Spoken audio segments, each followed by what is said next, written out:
నమస్తే, welcome to అమ్మా news. హిట్టా ఫట్టా కార్యక్రమానికి స్వాగతం. నేను మీ రాజశేఖర్. ప్రధానంగా ప్రతిసారి కూడా చిన్న చిన్న సినిమాలతో మనం ముందుకు రివ్యూకి వచ్చాం. లాస్ట్ టైం చెప్పుకున్నాం మనం భోలా శంకర్ అండ్ జైలర్.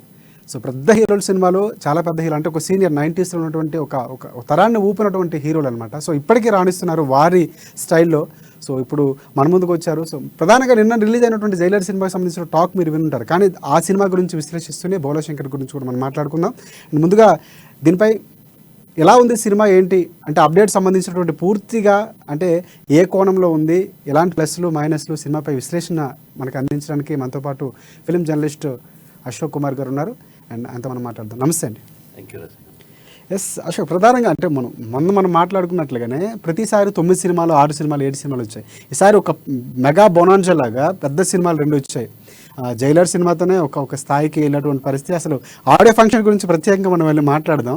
అంటే సినిమా విషయానికి వస్తే కథ ఎలా ఉంది అంటే ఒక డిఫరెంట్ కల్ట్ మాస్ ఓరియంటెడ్ ఉన్నటువంటి సినిమా. ప్రధానంగా ఆయన స్టైల్ వేరే, యాక్షన్, నెల్సన్ దిలీప్ కుమార్ ఆయన స్టైల్ కానీ మొత్తం ఇదంతా డిఫరెంట్గా మనకి ట్రైలర్స్లో అర్థమైపోయింది. బట్ సినిమా వచ్చేసరికి కథ ఎలా ఉంది, కథాంశం ఎలా ఉంది, నటీనటుల యాక్షన్ ఎలా ఉంది? మీరు రజనీకాంత్ జైలర్ గురించి చెప్తున్నారు. రజనీకాంత్ జైలర్కి సంబంధించిన సినిమా అంటే అందరిలో ఒక రకమైనటువంటి ఒక ఇంట్రెస్ట్ ఉంది. అది ఓన్లీ తెలుగు ఆడియన్స్కే కాదు, తమిళ ఆడియన్స్కి ఓవరాల్గా యాక్చువల్ ఆయనకి భాషలు అతీతంగా ఎప్పటి నుంచి అయినా క్రేజ్ ఎక్కువ. అంటే ఓపెనింగ్స్ చూస్తే అర్థమవుతుంది మనకి. ఆయనకి పాన్ ఇండియా లెవెల్లో ఆయన సినిమా రిలీజ్ అయింది. ఓవర్సీస్లో కూడా ఎప్పుడు రాని కలెక్షన్స్. అంటే ఈ మధ్యకాలంలో ఏ సినిమా రిలీజ్ చేయని కలెక్షన్స్ జైలర్. ఎందుకంటే రజనీకాంత్కి ఉన్నటువంటి క్రేజ్ అలాంటిది. తెలుగులో అసలు సూపర్ హిట్ అంటే ఆగస్టు 10న రిలీజ్ అయింది నిన్న. సో చాలా ఎక్కడ అంటే హ్యూజ్ రెస్పాన్స్. అంత రెస్పాన్స్ రజనీకాంత్ గత 3 ఏళ్ళ కానీ 4 ఏళ్ళలో లేదు. ఒక్కసారికి కొంచెం ఫ్లాపులు, కొంచెం డిసప్పాయింట్ అవ్వడంతో ఈ సినిమా కొంచెం అందరికి కొంచెం మాస్గా ఉండడం, స్టైలిష్గా ఉండడం ఈ సినిమాకు జైలర్కి వచ్చిన ప్లస్. చాలా భారీ ఓపెనింగ్స్ ఉన్నాయి ఈ సినిమా వస్తే. ఆయన ఈ వయసులో కూడా అతను స్టైలిష్ కావచ్చు, డ్యాన్సులు కావచ్చు, అతను చెప్పే డైలాగ్స్ కావచ్చు, అక్కడ ఆడియన్స్ని ఉరితలో వచ్చిందంటే ఒక ఫ్యాన్స్కి ఒక పండగ లాంటి వాతావరణం. కామన్ పబ్లికే ఈ సినిమా చూసి బాగుంది అనుకున్నటువంటి పరిస్థితి ఉంటే, ఇక ఫ్యాన్స్కి మాత్రం ఏ విధంగా ఉండాలి, ఏ విధంగా స్టైలిష్ చూపించాలి. రజనీకాంత్ అంటే స్టైలిష్కి పెట్టింది పేరు. అలాంటి రజనీకాంత్ ఎలా చేశాడంటే ఒక extraordinary performance. 1 man show cinema starting నుంచి ఎండింగ్ వరకు. అతను ఓల్డ్ ఏజ్ తనగా వ్యక్తిగా పర్సన్గా ఎప్పటిదాకా కొంచెం చూసాం. Old age person old is gold. Old age person కూడా ఎక్సలెంట్గా ఉంది. ఆ పర్ఫార్మెన్స్ కావచ్చు, ఆ స్టైల్స్ కావచ్చు. నిజంగా ఆ మేకప్ మనకి వారికి ఆయనకు హ్యాట్సాప్ చెప్పాలి. ఎందుకంటే అంత స్టైలిష్గా చూపించాడు. అంటే మన రజనీకాంత్ గారిని చూసినప్పుడు నార్మల్గా ఆడియో ఫంక్షన్స్ కానీ లేకపోతే మిగతా ఈవెంట్స్కి ఏమైనా వచ్చినా కూడా చాలా సింపుల్గా కనిపిస్తుంటారు. బట్ సినిమా లుక్ వచ్చేటప్పటికి అసలు కంప్లీట్ డిఫరెంట్. అసలు ఆయన స్టైల్ కానీ, ఆయన టైప్ ఆఫ్ యాక్టింగ్ కానీ బ్రహ్మాండంగా ఉంటుంది. అందులో జైలర్కి వచ్చేటప్పటికి కాంబో చూసుకుంటే ఆయన ఫైట్ ఒక్కొక్క సీన్ చేస్తుంటే అసలు ఆడియన్స్ అక్కడి నుంచి లేచి ఉండేలాగా నెల్సన్ బాగా డిజైన్ చేశారు. బట్ స్టోరీ వచ్చేటప్పటికి డీల్ చేసే విధానం అంటే ఒక పెద్ద డైరెక్టర్ని కాకుండా ఒక డైరెక్టర్ని తీసుకొని పెద్ద హీరోని డీల్ చేయడం. 2 సినిమాలు కూడా అదే ఉన్నటువంటి ఫార్ములా. సో ఆయన ఎలా డీల్ చేయగలిగాడు అని అనుకున్న కథని అనలైజ్ చేయగలిగారు నెల్సన్ దిలీప్ కుమార్ చాలా. ఎందుకంటే చేసింది 3 సినిమాలు. ఆయన బ్యాక్ కామెడీ సినిమాలు చేస్తున్నటువంటి వ్యక్తి. కానీ ఒక రజనీకాంత్ ఆయన నమ్మి సినిమాలు ఇవ్వడం గొప్ప. ఎందుకంటే రజనీకాంత్తో సినిమాలు చేయడానికి అక్కడ తమిళ్లో చాలా పెద్ద పెద్ద దర్శకులు వెయిట్ చేస్తున్నారు, క్యూలో ఉన్నారు. కానీ ఒక కొత్త దర్శకుడికి ఒక అవకాశం ఇచ్చి ఆ సినిమా ఈరోజు ఒక పాజిటివ్ టాక్ తెచ్చుకునేంత పరిస్థితి వచ్చిందంటే ఈ రిస్క్ ఎవరిదంటే రజనీకాంత్దే. ఎందుకంటే రజనీకాంత్కి వరుసగా కొన్ని డిసప్పాయింట్మెంట్స్ ఉన్నాయన్నమాట సినిమాలు సరిగ్గా ఆడక. అటువంటిది ఈ సినిమా కొంచెం వస్తుందంటే కొత్త వాళ్ళకి ఛాన్స్ ఇవ్వడం, కొత్త దర్శకుడికి ఇవ్వడం అంటే కొంత కత్తి మీద సాము లాంటిది. అటువంటి తరుణంలో రజనీకాంత్కే ఈ ఓట్లు ఫుల్ ఆయనకి ఇవ్వాలి, క్రెడిట్ మొత్తం ఇవ్వాల్సినటువంటి పరిస్థితి. ఇంకొకటి మీరు మాట్లాడుతున్నాయి పెద్ద పెద్ద హీరోలు మోహన్ లాల్ కానీ లేకపోతే శివరాజ్ కుమార్ కానీ అంటే ఒక కల్ట్ ఉన్నటువంటి యాక్టర్స్ని తీసుకొని కూడా ఇందులోనే ఇంక్లూడ్ చేసి డైరెక్ట్ చేయడం జరిగింది. అంటే వాళ్ళని డీల్ చేసే విధానంలో ఎంతవరకు సక్సెస్ అయ్యారు డైరెక్టర్గా? ఖచ్చితంగా. ఎందుకంటే వాస్తవంగా రజనీకాంత్ ఉన్నాక వేరే క్యారెక్టర్లకు పెద్దగా ప్రాధాన్యత లేదు. మోహన్ లాల్ కావచ్చు, శివరాజ్ కుమార్ కావచ్చు, తర్వాత జాకీ షాఫర్ కానీ వాళ్ళకి ఏంటంటే రజనీకాంతే మెయిన్. వీళ్ళేంటంటే ఒక అతిథి పాత్రలో నటించినటువంటి పరిస్థితి. అంటే గత ఇండస్ట్రీలో వేరే ఇండస్ట్రీలో వీళ్ళు హీరోలుగా సూపర్ స్టార్గా వెలుగొందుతున్నప్పటికి కూడా ఈ సినిమాకి వచ్చేసరికి మాత్రం దిలీప్ చాలా ఈగర్గా, అంటే ఒక సినిమాని ప్రజలకి చూపించే క్రమంలో ఇతర లాంగ్వేజ్ నుంచి స్టార్స్ని తీసుకొచ్చి కథని ఆ సినిమా ప్రాజెక్ట్ మీద హైప్ క్రియేట్ చేయడంలో మాత్రం రజనీకాంత్ ఫార్ములా అనేది ముందు నుంచి ఉంది. అంటే రాజమౌళి కూడా వేరే వేరే యాక్టర్స్ తీసుకొని ఇప్పుడు మీరు అన్నట్టు సినిమా వచ్చేసి ఒక ప్రాంతానికి ఒక భాషకి పరిమితం కాకుండా కొంత పాన్ ఇండియా లెవెల్లో రజనీకాంత్ అనే సరికల్లా అందరి భాషల్లో చూస్తారు. ఇది అన్ని ఇంటర్నేషనల్ స్టార్ ఆయన జపాన్ లో కానీ చైనాలో కానీ ఆయనకు ఒక కల్ట్ ఫ్యాన్స్ అక్కడ ఉన్నారు. సో అలాంటి సినిమా ప్రమోషన్స్ ఒక ఎత్తు అయితే అందులో ప్రధానంగా తమన్నా సాంగ్ ఒకటి బాగా చక్కర్లు కొడుతుంది. మనకి సోషల్ మీడియాలో కానీ ఎక్కడ చూసిన సాంగ్కి రావా అంటూ ఒక సాంగ్ ఉంది. సో ఆ సాంగ్కి ఎలాంటి విజువల్స్ వచ్చాయి, అంటే ఎలాంటి రెస్పాన్స్ వచ్చింది థియేటర్లో? ఇప్పుడు అంటే వాస్తవం చెప్పాలంటే ఈ స్టైలిష్ మన ట్రైలర్లో కావచ్చు, సాంగ్స్లో కావచ్చు, మెయిన్గా తమన్నా సాంగ్ పెద్ద ట్రెండ్ అయింది మొత్తానికి అన్ని భాషలో. ఒక తెలుగే కాకుండా తమిళ్, హిందీ అన్నిటిలో కూడా ఆ సాంగ్ ట్రెండ్ అయిపోయింది. ఇది తమన్నా దా అనే సాంగ్ ప్రతి ఒక్కరు పాడుకుంటున్నారు. సో దాన్ని మనం చూడవచ్చు, ఎన్నో రీల్స్ చేస్తున్నారు, ఎన్నో చేస్తున్నారు. అయితే సమంతకు వచ్చి స్పెషల్ క్యారెక్టర్కి లేదు కానీ జస్ట్ సాంగ్ కోసం పెట్టినట్టుంది.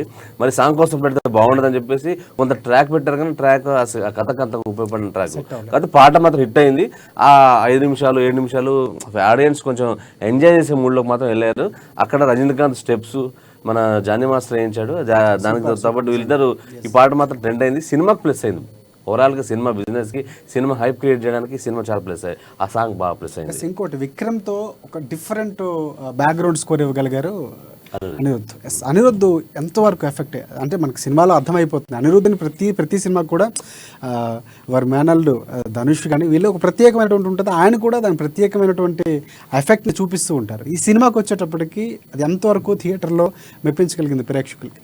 ఈ సినిమాలో ముఖ్యం చెప్పాలంటే విక్రమ్ బ్యాక్గ్రౌండ్ మ్యూజిక్, అంటే ఆ మ్యూజిక్ తాలూకు ఇన్ఫ్లుయెన్స్ ఇక్కడ పడకుండా దీన్ని సపరేట్గా చేయడంలో కానీ, ఆ క్యారెక్టర్ని ఎలివేట్ చేయడంలో కానీ, ఆయన స్టైలిష్గా నడిచే ప్రతి ఒక్కటి ఎలివేట్ చేయడంలో కావచ్చు, ఆ క్రైమ్ సీన్స్లో కావచ్చు, అనిరుద్ధే ఒక 50% అయిందే సినిమా. ఎందుకంటే సినిమా ప్రతి ఉన్నప్పుడు ఎమోషన్స్, అంటే ప్రతి ఎమోషన్ ఎట్లా క్యారీ చేయాలి, ఎలా తీసుకోవాలి, ఆ సిచ్యువేషన్ ఎట్లా లేపాలి అనేది విషయంలో బ్యాక్గ్రౌండ్ మ్యూజిక్లో అనిరుద్ధ్ ఎక్సలెంట్గా చేయాలి. పాటలు ఎట్లాగో చేశాడు, పాటలతో బ్యాక్గ్రౌండ్ మ్యూజిక్ అనిరుద్ధ్ మ్యూజిక్. ఇక ఈరోజు సినిమా గురించి మాట్లాడుకుంటే ముందు అనిరుద్ధ్ మ్యూజిక్ గురించి మాట్లాడుకోవాలి. రజనీకాంత్ తర్వాత మాట్లాడుకునేది అనిరుద్ధ్ గురించి.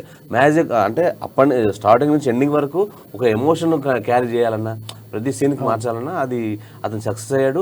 ప్రజెంట్ ఆ మ్యూజిక్ కానీ, ఆ ఆర్ఆర్ కానీ అందరూ కూడా ఇప్పుడు మాట్లాడుకునే పరిస్థితి ఉంది. సినిమా విజయంలో కీలకంగా పనిచేసిన చెప్పొచ్చు. ఇంకోటి యోగి బాబు అంటే కామెడీ పెట్టింది డైరెక్టర్, మనం ముందు మాట్లాడుకున్నట్లుగా. అంటే ఈ సినిమాని యోగి బాబుని ఎంతవరకు యూజ్ చేసుకున్నారు? అంటే ముందు చాలా సినిమాలు చంద్రముఖి అని ఆయన కామెడీ అనేది డిఫరెంట్ టచ్ రజనీకాంత్ గారి. సో ఈ సినిమాలో ఆ కామెడీ టచ్ ఎంతవరకు మనల్ని ప్రేక్షకులు డైరెక్టర్ యాక్చువల్గా చేసిన 3 సినిమాలు కామెడీ ఎక్కువ ఉంటుంది రాసుకున్నాడు. Yogi Babu comedy cinema highlight. First half అంతా కూడా జనకు అసలు అయిపోయిందా అనే ఫీల్ తీసుకొచ్చారు. అంటే కారణం ఏంటంటే యోగి బాబు కామెడీ, రజనీకాంత్ వీరిద్దరి మధ్య సన్నివేశాలు చాలా ఎక్స్ట్రాడినరీగా, అంటే నవ్వుకునే పరిస్థితి ఉంది. అది చాలా న్యాచురల్గా ఉంటుంది. సినిమా అప్పుడే అయిపోయిందా అనే దాకా తీసుకొచ్చాడు. దాంట్లో కూడా రజనీకాంత్ కూడా ఆ యోగి బాబుతో చేసి ఆట పట్టించే సన్నివేశాలు కదా సూపర్. సినిమాకి హెల్ప్ వచ్చాయి. అయితే సెకండ్ హాఫ్లో ఆయనది పెద్ద వాడుకోరు, కానీ ఫస్ట్ హాఫ్లో మాత్రం ఆయన కామెడీ చాలా ఎక్సలెంట్గా అని చెప్పొచ్చు. ఇంకొకటి ఏంటి, సినిమాకి సంబంధించి ఒకటైతే ఆడియో ఫంక్షన్లో మాట్లాడినటువంటి మాటలు. సో నెక్స్ట్ మళ్ళీ మనం రెండు కంపేర్ చేస్తూ మళ్ళీ మాట్లాడదాం. అంటే మొత్తానికి స్టోరీని డీల్ చేసే విధానం కానీ, లేకపోతే రజనీకాంత్ చేసే విధానం కానీ మొత్తానికి ఎలా ఉంది అంటే, కథ ఒకటి ప్రధానంగా తీసుకుంటే రివెంజ్ స్టోరీ, మనకి ఆ స్టోరీ కూడా మనకి స్టోరీ లైన్ తెలిసింది. ఆ స్టోరీని తీసుకెళ్ళడంలో ఎంతవరకు సక్సెస్ అంటే, స్టోరీ ప్రధానంగా ఎక్కడి నుంచి స్టార్ట్ అవుతుంది? మనం సినిమా గురించి ఒక లైన్లో చెప్పాలంటే, ఇతను జైలరు, మాజీ జైలరు. అయితే తన కొడుకు ఏసీపీగా పనిచేస్తుంటాడు. తండ్రిలాగానే స్ట్రిక్ట్ ఆఫీసర్ అనమాట. అయితే విగ్రహాలు చేసే ఒక మాఫియా, దొంగతనం చేసే మాఫియాకి కొంచెం అంటిముట్టనట్టుగా ఉంటూ తను స్ట్రిక్ట్గా ఉంటాడు. అయితే ఆ మాఫియా తన్ని ఒక రకంగా ఆ క్రమంలో కనిపించకుండా వెళ్ళిపోతాడు. తన కొడుకు ఎక్కడ ఏమైపోయాడో తెలుసుకునే ప్రయత్నంలో వీళ్ళు విగ్రహాలకు చేసే మాఫియాకు తరచూ జరుగుతుంటాయి అనమాట. వాళ్ళని ఒక్కొక్కరిని అంతమందించుకుంటూ వస్తుంటాడు. ఒక నిజం తెలుస్తుంది, అసలైన నిజం తెలిసిన తర్వాత వాళ్ళని ఏం చేశాడు, తర్వాత తన కొడుకు పరిస్థితి ఏంటి, ఇది అనేది కథ మొత్తం స్క్రీన్ మీద చూడాలి. ఒక రకంగా రివెంజ్ డ్రామా. ఆ ఫైట్స్, ఆ గన్లు పెంచే అన్నీ కూడా రజనీకాంత్కు యాప్ట్ అయినటువంటి పరిస్థితి. కథను డీల్ చేసే విధానం మాత్రం చాలా వరకు చాలా చేశాడు. అయితే కథను డీల్ చేయడంలో దిలీప్ కుమార్ ఏం చేశాడంటే ఫస్ట్ హాఫ్ అంతా బాగా చేసి కామెడీతో అనిపించాడు. మధ్యలో కొంత రొటీన్ సన్నివేశాలు వచ్చినప్పటికి కూడా ఈ ఫ్లోలో కొన్ని కొట్టుకుపోయాయి. ఓకే, మైనస్లు చాలా మైనస్లు ఉన్నాయి వాస్తవంగా చెప్పాలంటే. ఆ క్లైమాక్స్, ప్రీ క్లైమాక్స్ కొంచెం మంచిగా ఉంది. అంటే ఫ్రీ క్లైమాక్స్ ఒక్కటి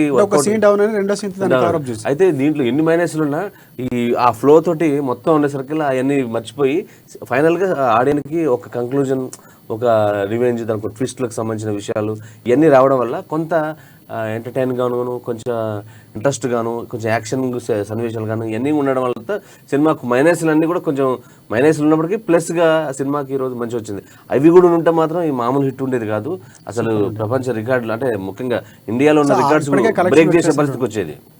ఇంకోటి మనం మెగాస్టార్ చిరంజీవి చెప్పక్కర్లేదు. సో ఆయన సినిమాకి సంబంధించి ముందు నుంచి కూడా అప్డేట్స్, మెహర్ రమేష్ అనే ఒక ఫామ్లో లేనటువంటి డైరెక్ట్గా అనేది ఓపెన్గా చెప్పాల్సింది. ఎందుకంటే ఆయన చాలా రోజుల తర్వాత సినిమా తీస్తున్నారు. అది ఒక మెగాస్టార్ లాంటి ఒక వ్యక్తి అవకాశం ఇవ్వడం.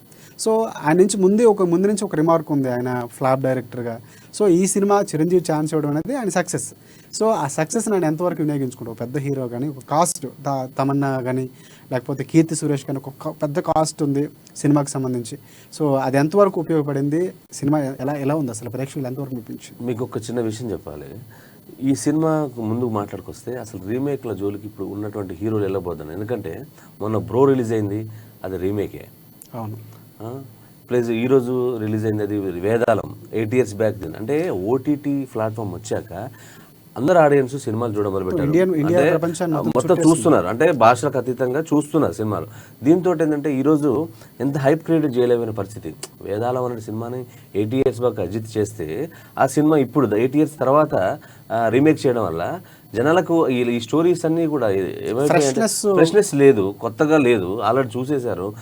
ఫ్యాన్స్ ఈగర్గా చూసేటువంటి పరిస్థితి లేదు.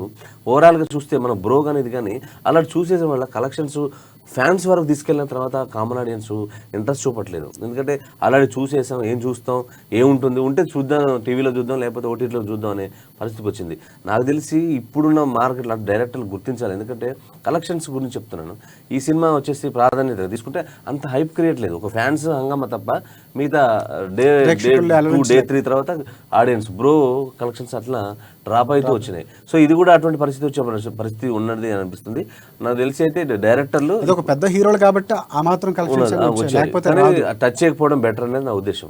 ఇక మీరు చెప్పినట్టు మెహర్ రమేష్ చాలా రోజుల తర్వాత అవకాశం ఇచ్చిన చిరంజీవి గొప్ప విషయం చెప్పాలి. ఎందుకంటే ఆయన ఒక ఫ్లాప్ అతనుకున్న ఒక మంచి టెక్నీషియన్ మంచిగా, అంటే కథనాలు, గెలుపు ఓటములు, లేదా ఆ సినిమా ఫ్లాప్ సక్సెస్ అనేది ఆయన చేతిలో ఉండదు. ఒక కథను తీసుకొని వస్తారు, దాంట్లో సక్సెస్ ఆడియన్స్ కనెక్ట్ అవుతే సక్సెస్, కనెక్ట్ కాకపోతే ఫెయిల్యూర్.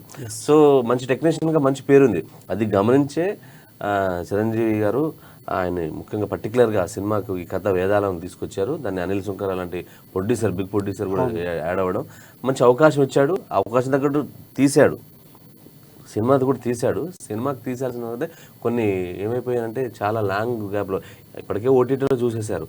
వాల్తేరు వీరేలో కూడా ఈ టైప్ ఆఫ్ స్క్రీన్ ప్లే ఉంది, ఈ టైప్ ఆఫ్ సీన్స్ ఉన్నాయి. టూ కూడా అంటున్నాను. అంటే ఫస్ట్ హాఫ్ అంతా మనకు అట్లా అనిపిస్తుంది.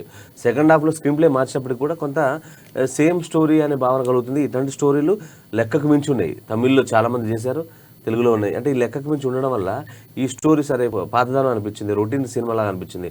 కొత్తదనం కానీ, ఎమోషన్స్లో కానీ. అంటే చిరంజీవి గారు ఆయన పర్ఫార్మెన్స్ ఎక్కడికో ఉంటుంది, మనం చెప్పక్కర్లే. కీర్తి సురేష్, తమన్నా, వాళ్ళ క్యారెక్టర్ పరిధిలో యాక్ట్ చేసినప్పుడు పూర్తిగా ఫైనల్ గా కథ అనేది పాత అయిపోవడం, తెలిసిన కథ అవడం, ఎంత బాగా పెర్ఫార్మెన్స్ చేసినా స్కోప్ లేని పరిస్థితి.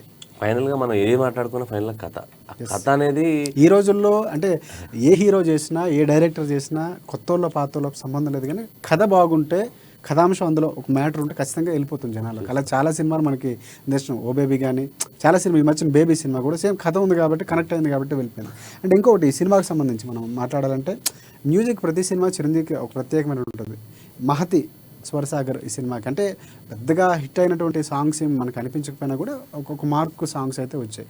బ్యాక్గ్రౌండ్ మ్యూజిక్ వచ్చేటప్పటికి ఎంతవరకు ఆ సినిమాకి సంబంధించి మాది అంటే అంటే ఇంపాక్ట్ మనం ఈ type of music already Thaman కానీ దేవిప్రసాద్ కానీ ఇవన్నీ మనం చూస్తున్నాం. అంటే చిరంజీవి కావాల్సినటువంటిది అంత ఉంది, డాన్స్ బీట్స్ చేయలే. కానీ కాకపోతే ఆ సినిమా యొక్క కథ తాలూకు కానీ కొన్ని సీన్లు కావచ్చు, ఫ్రెష్నెస్ లేకపోవడం, డ్యాన్స్ పరంగా ఎన్ని పరంగా ఆ మ్యూజిక్ చిరంజీవి క్యాప్టెన్ తీశాడు, క్వాలిటీ మ్యూజిక్ ఇచ్చాడు, క్వాలిటీ ఆర్ఆర్ ఇచ్చాడు అని ఇచ్చాడు. కానీ ఈ తాలూకులో ఈ ఎఫెక్ట్ ఏంటంటే స్టోరీ స్క్రీన్ ప్లేలో ఉన్న ఆ ఇష్యూ వల్ల ఈ టెక్నీషియన్స్ కూడా మనుగడ పడే పరిస్థితి ఉంది.